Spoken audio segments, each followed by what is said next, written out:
Well, I think first and foremost, the saddest thing that has happened as a result of Spotify is that we're losing the album, basically, because people put together their own playlists.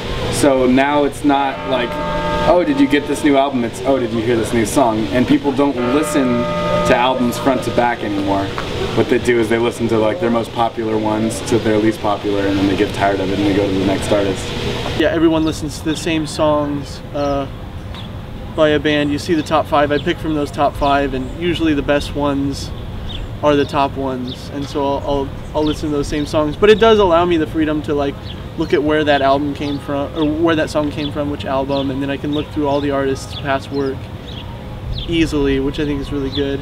Especially for me as a listener, I'm able to find a lot of new music that I hadn't listened to before. Like, you know, all my friends have all these different playlists of things I've never heard, and I can look through and find things that I like and just listen to it easily.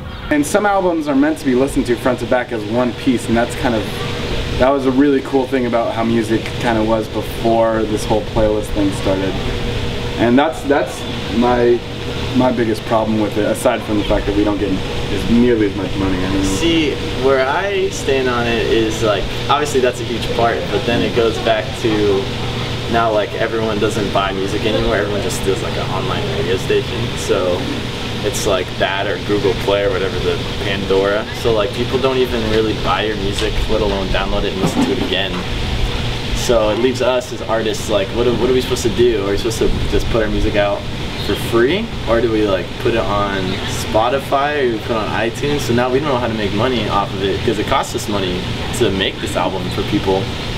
And so it's just kind of frustrating because now we have all this music on Spotify, and I got my money back from Spotify yesterday and I got like 14 cents. Yeah. So 14 whole cents. So not like, bad. I can't even, yeah. All right, hey, cool. Yeah. But as an artist that is on Spotify, there are two sides of it. One, I get no revenue, and most people probably aren't buying my album anywhere else. Spotify is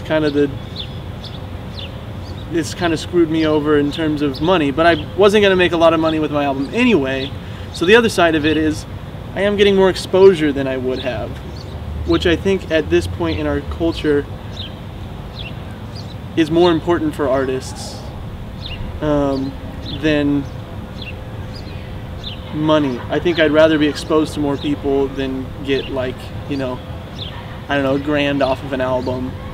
If we were to change this whole thing and people were to start buying albums and music again, then you'd stop hearing all this crappy music on the radio, because they're programmed, they write their songs to appeal to people, and they don't write it like with integrity, really. And not in all cases, obviously.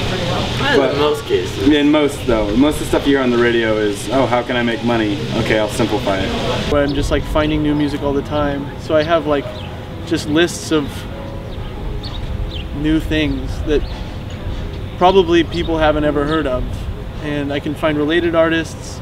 I think that's really, really cool as a listener to find like a lot of really cool new music, and it's helping me to find, I think Spotify has helped me to find